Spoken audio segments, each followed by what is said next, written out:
Bismillahirrahmanirrahim. Assalamualaikum warahmatullahi wabarakatuh. Syekh Siti Jenar atau yang biasa dipanggil dengan Syekh Lemah Abang atau Syekh Lemah Brit adalah salah satu wali Allah yang menyebarkan agama Islam di Nusantara bersama dengan 9 wali lainnya. Syekh Siti Jenar lahir pada tahun 1404 Masehi di Persia, Iran. Beliau masih keturunan dengan Rasulullah SAW dari nasab Sahibah Siti Fatimah radhiyallahu anhu. Selama ini ajaran-ajaran Syekh Siti Jenar banyak mengandung kontroversial di masyarakat. Menurut para tokoh, setidaknya ada 5 ajaran Syekh Siti Jenar yang telah diputarbalikkan oleh sejarah dan mengandung pemahaman yang salah di tengah masyarakat. Lalu apa saja kelima ajaran Syekh Siti Jenar yang sangat kontroversial itu? Sebelum kita lanjut pembahasan masalah ini, alangkah baiknya kalian klik tombol like jika kalian suka dengan video ini. Lalu kalian klik tombol subscribe untuk berlangganan artikel dari kami. Dan bunyikan tombol lonceng jika kalian ingin mendapatkan pemberitahuan artikel terbaru dari kami.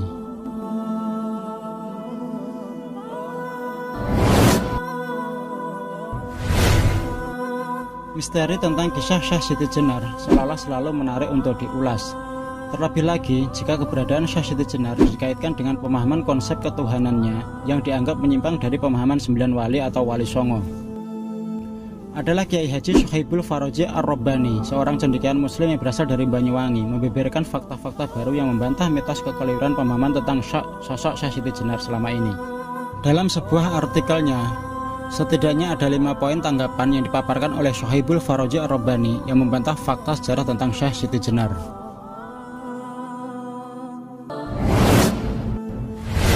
Yang pertama adalah mengenai anggapan bahwa Syekh Siti Jenar berasal dari cacing. Menurut Sohibul Faroji Ar-Rabbani, sejarah ini bertentangan dengan akal sehat manusia dan syariat Islam. Tidak ada bukti referensi yang kuat bahwa Syekh Siti Jenar berasal dari cacing. Ini adalah sejarah yang bohong. Dalam sebuah naskah klasik, Serat Candaipun Riwayat Jati menceritakan kalau Lemah Abang atau Syekh Siti Jenar itu berasal dari cacing, dan itu menurut beliau adalah salah. Menurut beliau, sebenarnya ia memang manusia yang akrab dengan rakyat jelata, bertempat tinggal di desa yang namanya Desa Lemah Abang. Oleh karenanya, masyarakat lebih mengenal Syekh Siti Jenar dengan sebutan Syekh Lemah Abang.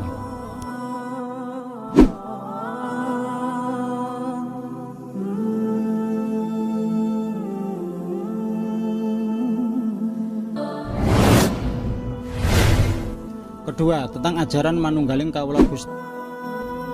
Ajaran Manunggaling Kawula Gusti yang diidentikan kepada Syekh Siti Jenar oleh beberapa penulis sejarah selama ini, menurut beliau adalah sebuah kebohongan besar, tidak berdasar alias ngawur.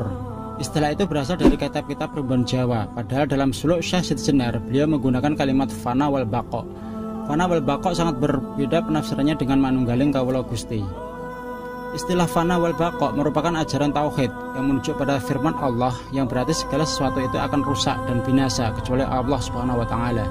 Syekh Siti Jenar adalah penganut ajaran tauhid sejati, tauhid fana wal baqo, tauhid Qur'ani dan tauhid syar'i. Jadi, pemahaman tentang konsep Manunggaling Kawula Gusti yang selama ini berkembang di masyarakat, menurut beliau adalah sebuah kesalahan yang besar.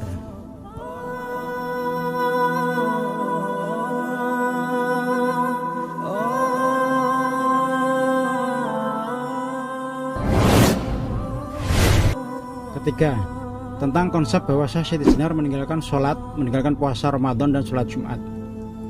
Dalam beberapa buku diceritakan bahwa Syekh Siti Jenar meninggalkan sholat wajib. Beliau juga meninggalkan puasa Ramadan serta tidak pernah sholat Jumat dan tidak pernah melakukan ibadah haji. Syekh Burhan Puri dalam risalah Burhan Puri halaman 19 membantahnya. Ia berkata, "Saya berguru kepada Syekh Siti Jenar selama 9 tahun. Saya melihat dengan mata kepala saya sendiri bahwa dia adalah pengamal syariat Islam sejati. Bahkan sholat sunnah yang dilakukan oleh Syekh Siti Jenar adalah lebih banyak daripada manusia biasa. Tidak pernah bibirnya berhenti berzikir menyebut asma Allah dan membaca sholawat Nabi. Tidak pernah ia putus puasa Daud, puasa Senin Kamis, puasa Yaumul Bid, dan tidak pernah saya melihat dia meninggalkan sholat Jumat."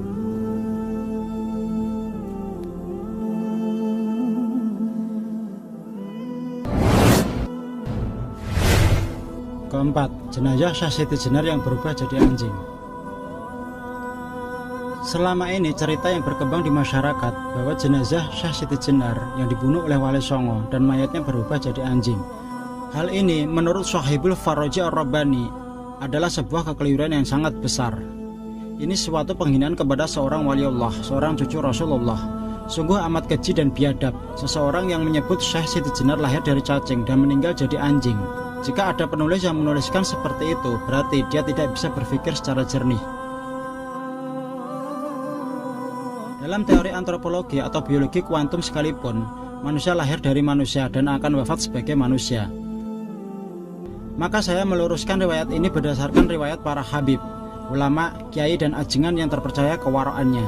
Mereka berkata bahwa Syekh Siti Jenar meninggal dalam kondisi sedang bersujud di pengimaman Masjid Agung Cirebon setelah sholat tahajud. Kemudian para santri baru mengetahuinya saat akan melaksanakan sholat subuh.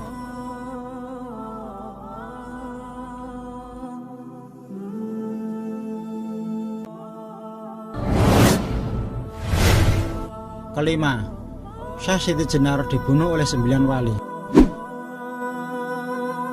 Selama ini kita tahu bahwa cerita yang berkembang di masyarakat, Syekh Siti Jenar dibunuh oleh 9 wali, itu adalah sebuah kebohongan besar.